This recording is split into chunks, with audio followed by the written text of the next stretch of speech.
Welcome to our multi-part video series exploring the roles and representations of women in video games. This project will examine the tropes, plot devices, and patterns most commonly associated with women in gaming from a systemic, big-picture perspective. This series will include critical analysis of many beloved games and characters, but remember that it's both possible, and even necessary, to simultaneously enjoy media while also being critical of its more problematic or pernicious aspects. So, without further ado, let's jump right into The Damsel in Distress. Let's start with the story of a game that no one ever got to play.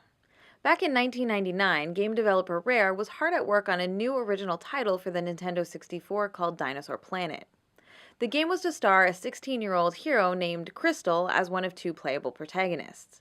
She was tasked with traveling through time, fighting prehistoric monsters with her magical staff, and saving the world. She was strong, she was capable, and she was heroic. And who might you be, animal girl? My name is Crystal!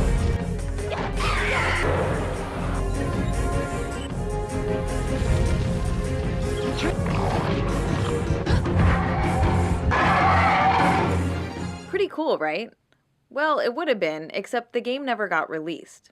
As development on the project neared completion, legendary game designer Shigeru Miyamoto joked about how he thought it should be the third installment in his Star Fox franchise instead. Over the next 2 years, he and Nintendo did just that. They rewrote and redesigned the game and released it as Star Fox Adventures for the GameCube in 2002. In this revamped version, the would-be protagonist Crystal has been transformed into a damsel in distress and spends the vast majority of the game trapped inside a crystal prison, waiting to be rescued by the new hero, Fox McCloud. The in-game action sequences that were originally built for Crystal were converted to feature Fox instead. Crystal is given a skimpier, more sexualized outfit. Wow, she's beautiful.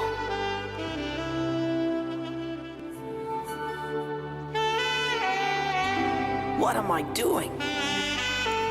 And yes, that is cheesy saxophone music playing to make sure it's crystal clear that she is now an object of desire, even while in suspended animation. To add insult to injury, Fox is now using her magical staff to fight his way through the game to save her.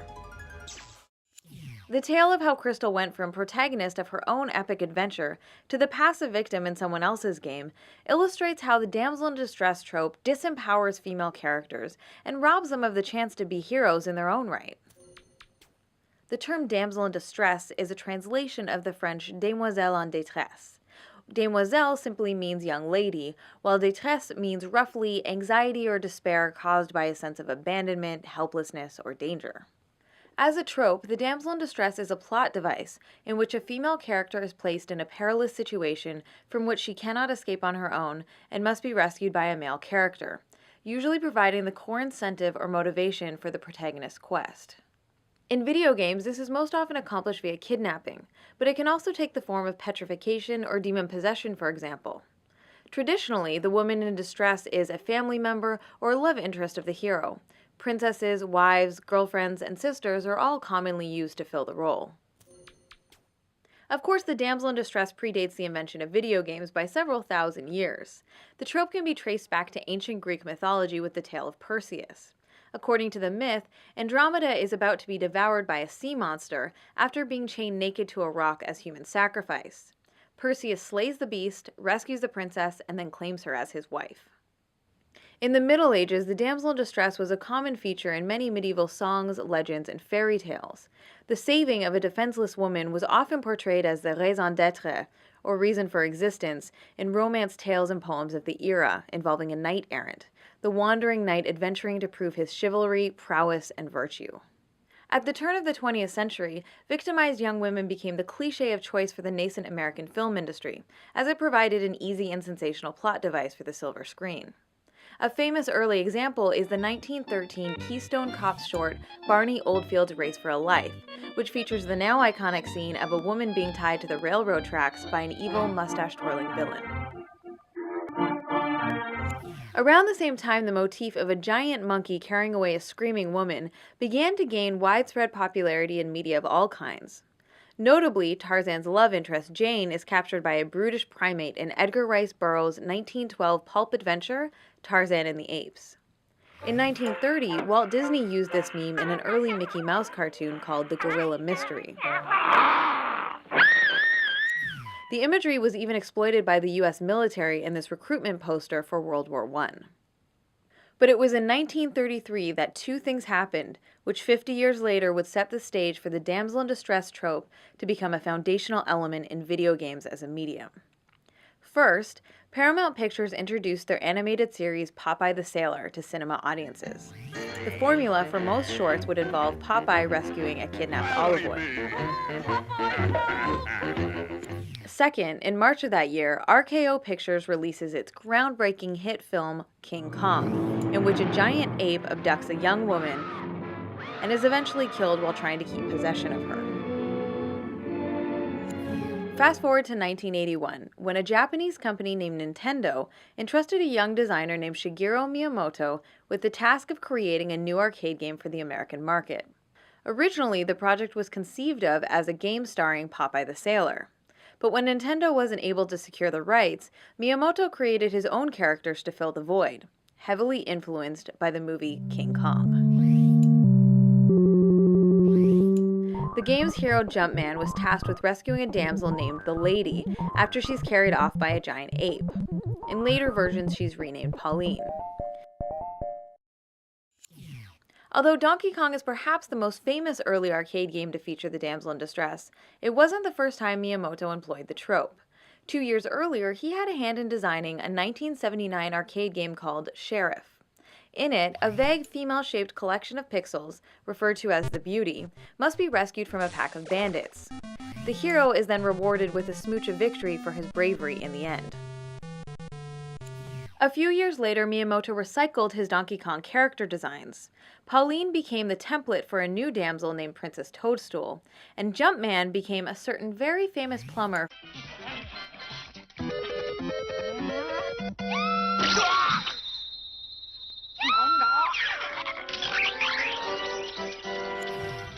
Princess Peach is in many ways the quintessential stock character version of the damsel in distress. The ill-fated princess appears in 14 of the core Super Mario Bros. Platformer games, and she's kidnapped in 13 of them.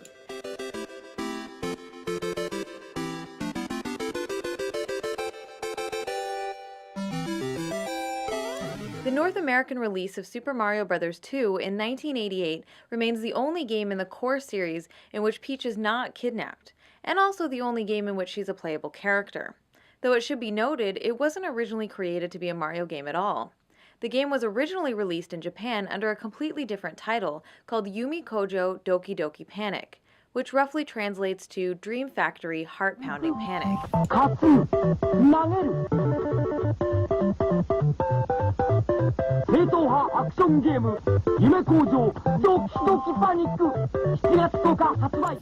Nintendo of America thought that the original Japanese release of Super Mario Bros. 2 was too difficult and too similar to the first game, so they reskinned and redesigned Doki Doki Panic to star Mario and Luigi instead. However, the Japanese game already had 4 playable characters, so the designers opted to include Toad and the Princess to fill the 2 remaining slots, building directly on top of the pre-existing character models. So really, if we're honest, Peach is kinda accidentally playable in this one. Still, she had the awesome ability to float for short distances, which came in really handy, especially in the ice levels. Sadly, Peach has never been a playable character again in the main franchise. Even with newer games that feature 4-player options like the new Super Mario Bros. Wii and Wii U, the princess is still excluded from the action. She's been replaced with another Toad instead, as to allow Nintendo to force her back into the damsel role again and again. Peach does of course appear in many spin-offs such as the Mario Party, Mario Sports, and Mario Kart series, as well as the Super Smash Bros. Nintendo Universe crossover fighting games. However, all of these spin-offs fall well outside of the core Super Mario series of platformers. She is the star of only one adventure, and we'll get to that a little later. One way to think about damsel characters is via what's called the subject-object dichotomy. In the simplest terms, subjects act, and objects are acted upon. The subject is the protagonist, the one who the story is centered on, and the one doing most of the action.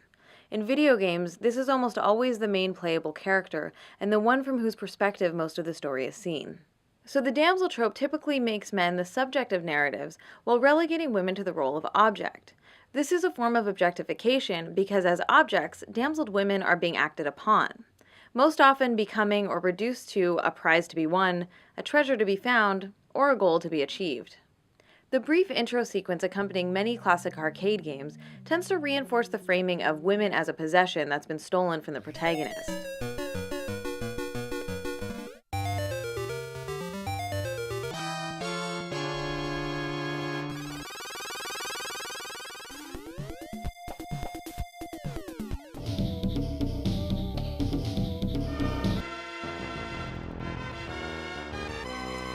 The hero's fight to retrieve his stolen property then provides the lazy justification for the actual gameplay. At its heart, the damsel trope is not really about women at all.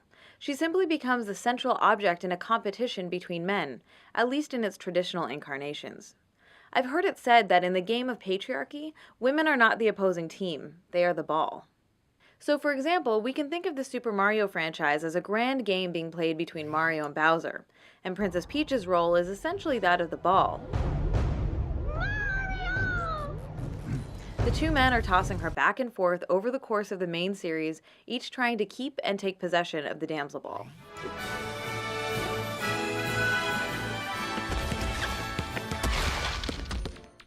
Even though Nintendo certainly didn't invent the damsel in distress, the popularity of their Save the Princess formula essentially set the standard for the industry.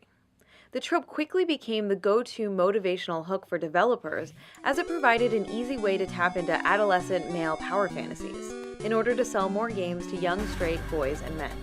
Help me! Help me! Help me! Help me! Save me! Help! Please help me, Blake! Throughout the 80s and 90s, the trope became so prevalent that it would be nearly impossible to mention them all. There were literally hundreds of examples showing up in platformers, side-scrolling beat-em-ups, first-person shooters, and role-playing games alike.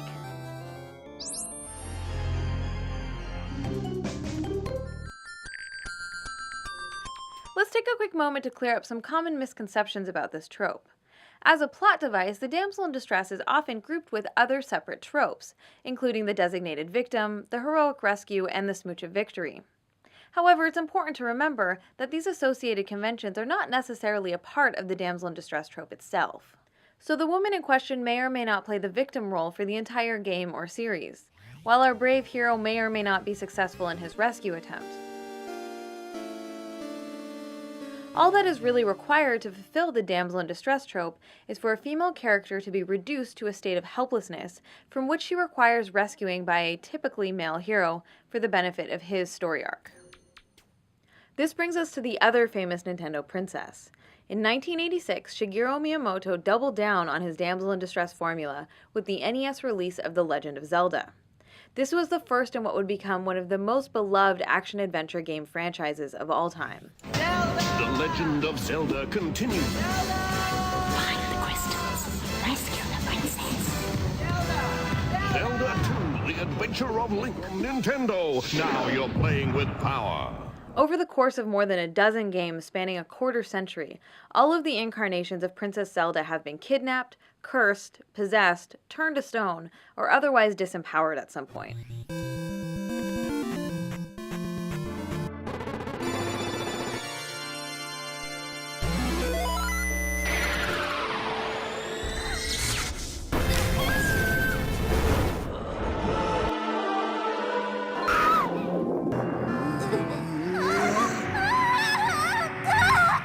Zelda has never been the star in her own adventure, nor been a true playable character in the core series. However, it must be said that not all damsels are created equal, and Zelda is occasionally given a more active or integral role to play than her counterpart in the Mushroom Kingdom. Unlike Peach, Zelda is not completely defined by her role as Ganondorf's perpetual kidnap victim, and in a few later games, she even rides the line between damsel and sidekick. Remember, the damsel in distress's plot device is something that happens to a female character, and not necessarily something a character is from start to finish. Once in a while, she might be given the opportunity to have a slightly more active role in facilitating the hero's quest, typically by opening doors, giving hints, power-ups, and other helpful items. I call this variant on the theme the helpful damsel. Indeed, Zelda is at her best when she takes the form of Sheik in Ocarina of Time and Tetra in The Wind Waker. In Ocarina of Time, Zelda avoids capture for the first 3/4 of the game. Disguised as Sheik, she is a helpful and active participant in the adventure, and she's shown to be more than capable. However, as soon as she transforms back into her more stereotypically feminine form of Princess Zelda, she's captured within 3 minutes. Literally 3 minutes. I timed it. Her rescue then becomes central to the end of Link's quest. Similarly, in The Wind Waker, Tetra is a feisty and impressive young pirate captain. But as soon as she's revealed to be and transformed into her more stereotypically feminine form of Princess Zelda, she's told that she's no longer allowed to accompany Link on the adventure because it's suddenly too dangerous for her. She's ordered to wait in the castle, which she does until she's eventually kidnapped, while waiting obediently in the same spot. It is noteworthy that in the very last stage of the boss battle, she does help Link fight Ganondorf for a few brief minutes, which is a refreshing change. However, the next time Tetra's incarnation appears in 2007's The Phantom Hourglass, she's kidnapped immediately during the intro. Later, she's turned to stone and then kidnapped for a second time. It's disappointing that even with her moments of heroism, Zelda is still damseled. She is removed from the action, pushed aside, and made helpless at least once in every game she appears in.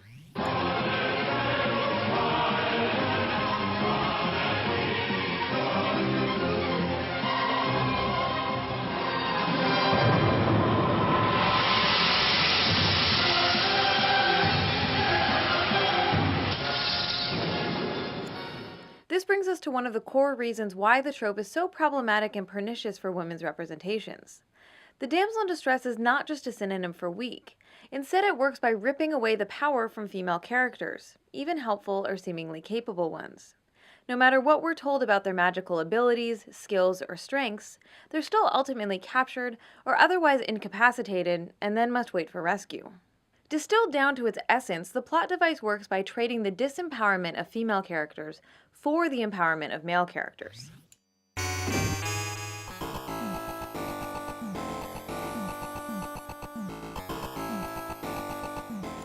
Let's compare the damsel to the archetypal hero myth, in which a typically male character may occasionally also be harmed, incapacitated, or briefly imprisoned at some point during their journey.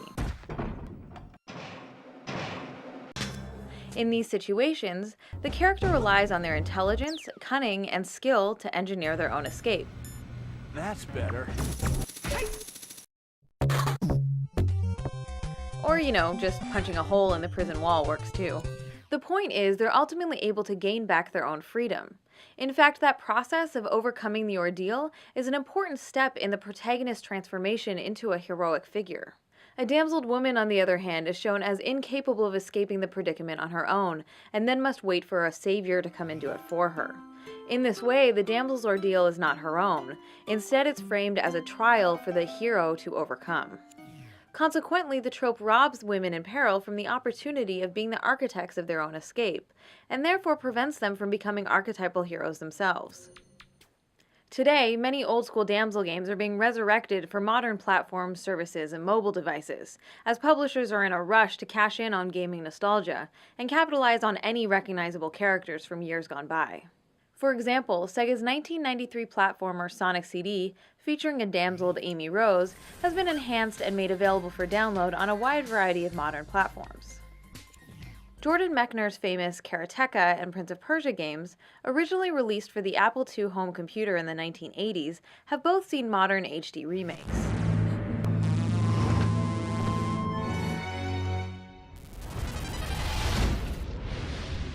And the 1983 animated Laserdisc game Dragon's Lair, with ditzy Princess Daphne, has been ported to just about every system imaginable. Please save me! The cage is locked with a key. The dragon keeps it around his neck. To slay the dragon, use the magic sword. Remember Pauline, damsel of the classic Donkey Kong arcade? Well, she's also been revived, first in 1994's Donkey Kong for the Game Boy, and later in the Mario vs. Donkey Kong series for the Nintendo DS. Each game features a rehashing of the old excuse plot, with Pauline being whisked away by the giant ape during the opening credits.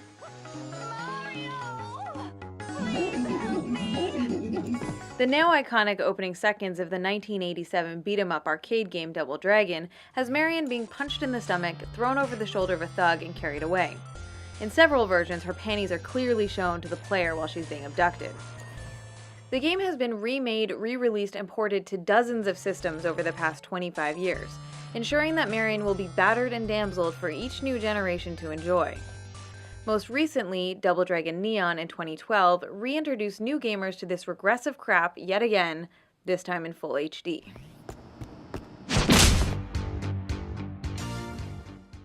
The pattern of presenting women as fundamentally weak, ineffective, or ultimately incapable has larger ramifications beyond the characters themselves and the specific games they inhabit. We have to remember that these games don't exist in a vacuum. They are an increasingly important and influential part of our larger social and cultural ecosystem. The reality is, this trope is being used in a real-world context where backward sexist attitudes are already rampant. It's a sad fact that a large percentage of the world's population still clings to the deeply sexist belief that women as a group need to be sheltered, protected, and taken care of by men. The belief that women are somehow a naturally weaker gender is a deeply ingrained, socially constructed myth, which of course is completely false, but the notion is reinforced and perpetuated when women are continuously portrayed as frail, fragile, and vulnerable creatures. Just to be clear, I'm not saying that all games that use the damsel in distress as a plot device are automatically sexist or have no value. But it's undeniable that popular culture is a powerful influence in our lives, and the damsel in distress trope as a recurring trend does help to normalize extremely toxic, patronizing, and paternalistic attitudes about women. Now, I grew up on Nintendo. I've been a fan of the Mario and Zelda franchises for most of my life, and they'll always have a special place in my heart, as I'm sure is true for a great number of gamers out there. But it's still important to recognize and think critically about the more problematic aspects, especially considering many of these franchises are as popular as ever, and the characters have become worldwide icons. The good news is that there's nothing stopping developers from evolving their gender representations and making more women heroes in their future games. It'd be great to finally see Zelda, Sheik, and Tetra as the protagonists of their own games. And not just mobile DS games, I'm talking full-on console adventures. Okay, so we've established that the damsel in distress trope is one of the most widely used gendered cliches in the history of video games, and has been core to the popularization and development of gaming as a medium. But what about more modern games? Has anything changed in the past 10 years? Well, stay tuned for part 2, where I'll be looking at more contemporary examples of the damsel in distress trope. We'll look at all the dark and edgy twists and turns and see how the convention has been used and abused right up until today. Then we'll check out some games where developers have tried to flip the script on the damsel. I would like to extend a big thank you to all of my backers on Kickstarter who have continued to support me and helped make this video series a reality.